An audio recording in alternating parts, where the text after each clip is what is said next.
Let's go back to 2008, because Ray was talking about, Obama. I mean, he's the 8th greatest president we've ever had. And the reason he's the 8th greatest president we've ever had is he led the country from the abyss.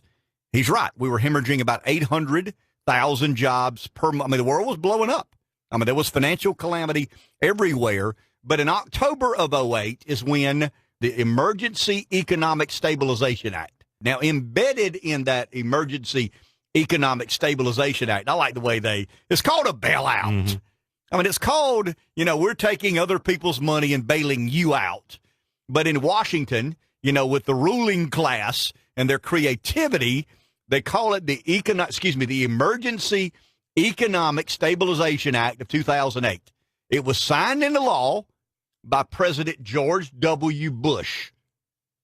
George W. Bush signed the Emergency Economic Stabilization Act of 2008. Now, born out of that was the Troubled Asset Relief Plan, TARP.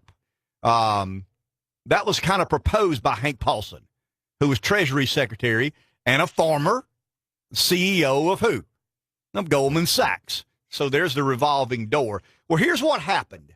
I mean, if you want to talk about what happened to that money, $250 billion of the $700 billion, so roughly a third, a little better than a third, went to, you ready? Bank of America Merrill Lynch, Bank of New York Mellon, Citigroup, Goldman Sachs, J.P. Morgan, Wells Fargo, Morgan Stanley, and Slate Street.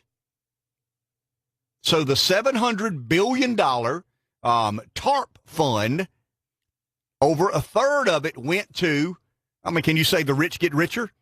But they were illiquid. They'd made some real irrational decisions, mostly by government order. So $250 million was dedicated to programs that stabilized the banks. I just told you who the banks were that needed to be stabilized. $82 billion was set aside to bolster the auto industry. That's when we bailed out General Motors. It didn't go through an orderly Chapter 11, as most companies would. It went through a government-subsidized reorganization to the tune of about $82 billion. Remember, Ford didn't take the money. General Motors did. $70 billion was used to support the American International Group. That's AIG, one of the biggest insurance companies that we found out was so connected to everywhere. $46 billion was committed to help Americans avoid foreclosure. So we spent $46 billion to help the average American avoid foreclosure, and we spent $250 billion to Citigroup, Goldman Sachs, J.P. Morgan, Wells Fargo, Morgan Stanley. $27 billion was dedicated to programs to restart credit markets. So to suggest for a second that TARP was anything other than providing liquid to banks that had become illiquid is disingenuous. We can debate whether we had to do it. Was it enough? Should it have been more? Did we wait too long? But when you say the president, President Barack Obama, and the reason he's the 8th greatest president ever is because he was the one that instituted TARP and this Economic Stabilization Act. No, that was done in October of 2008. That was done before we ever knew Barack Obama was going to be the American president. Fast forward to 2009, because the president, the 8th greatest president ever, does deserve a little credit here if you think this is credit worthy. You ready? He came up with the American Recovery and Reinvestment Act. That was his bailout. Bush had his, so damn it, Obama's got to have his. We had a Republican version of the bailout. We got to have a Democrat version of the bailout. Now, these are the policies and the enactments that led to the recreating of the American economy. These are the reasons presidents get high marks as you take other people's tax dollars, which we've not collected yet because we got to service the debt. We borrowed the money on tax revenues to come to do all these creative things within our government and our private sector. Told you, $250 million go to the banks. Here's what happened in the American Recovery and Reinvestment Act. In 2009, when the president approved $800 billion, you call it the stimulus package, the official name is the American Recovery and Reinvestment Act. $224 billion Of the $800 billion went to extended unemployment benefits. Now, that's really getting the economy rocking and rolling. Let's pay more people to not work. That's how we grow the economy the good old Democrat way. Let's take a third of the American Recovery and Reinvestment Act and let's give it to people who sit on their ass and don't go to work. I mean, that's how you become the 8th greatest president ever. And you know what happens in the interim rev? We use $270 billion in federal contracts, grants, and loans. Guess what happened? The economy contracted 2.8% in 2009. Say this again now, because here's the debate Ray and I were having this morning. Here's why the New York Times and political science professors all over the country, the day before yesterday, released a list. They're scholarly now, mind you. These are political scholars. These are the people teaching your kids what's important in American politics today. These are the people you're paying $20, $30, $40, $50,000 annually to allow to have your kid at their avail and tell them how the American political system works. These people are telling you that Barack Obama is the 8th greatest president in the history of this fine and esteemed country. And this morning we had a defender of the former president saying the reason he needs to be rated that highly is because he led the country from the abyss. Well, politicians led the country into the abyss. Politicians led the country into the abyss to the tune that we needed nearly $2 trillion to generate negative 2.9% GDP growth. We were told by Barack Obama's economic experts, fellow socialist, we were told that it would create between 900,000 and 2.3 million jobs. The final tally is somewhere around 600,000 jobs. Now, the reason that the number was only about 600,000 is, once again, we paid $224 billion in extended unemployment benefits. That is very worthy of being a top 10 president ever. I mean, when you put together this puzzle and it leads to all this enormous prosperity that we all enjoy, here's the deal. I'll go on the record.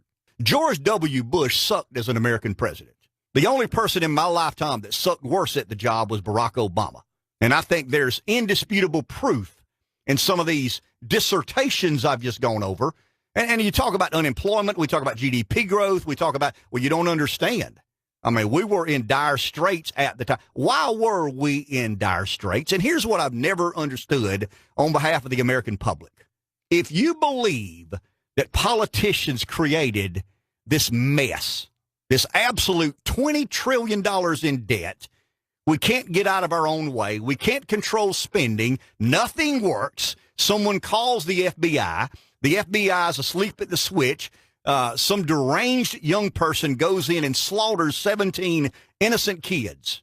If we believe that that world is largely held accountable to by politicians, why in God's name wouldn't you vote for somebody like Donald Trump? I think that's the fairest question of all. And I'll go back to my intrigue with Trump. And here's how I settled it. If you believe politicians have done a good job of managing and transacting the country's political affairs, then keep voting for politicians. If you don't, then stop voting for politicians. Is Trump the answer? Probably not. I think he's a breath of fresh air. I think he's done some things that have offended the permanent political class in America, and that's what I'm enthusiastic about. But you got to remember this. Everybody you hear speak on behalf of the political class, of the ruling class, of the status quo, of the economic elites, guess what their interest is? Guess what their primary interest is? To stay in power and to stop anybody like Donald Trump from ever coming along again. And some people believe this nonsense you see on the news and read in the news accounts. Some people believe sincerely today that the Economic Stabilization Act worked, that TARP worked, that the American Recovery and Reinvestment Act worked. Why?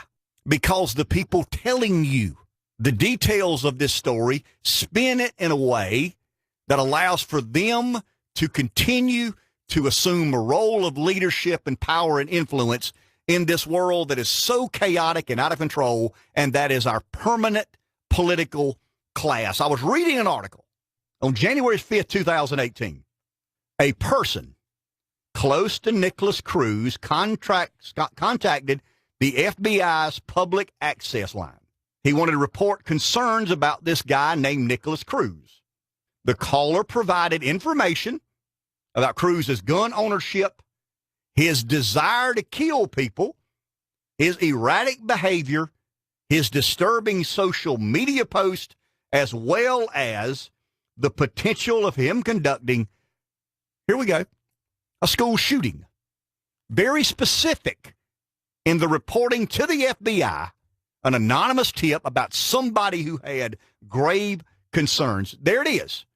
A perfect representation of see something, say something. A tip served up on a silver platter. Credible source, specific, supported by hard evidence, and the FBI did nothing. Absolutely nothing with that tip. Go back to Virginia Tech. Remember the shootings at Virginia Tech?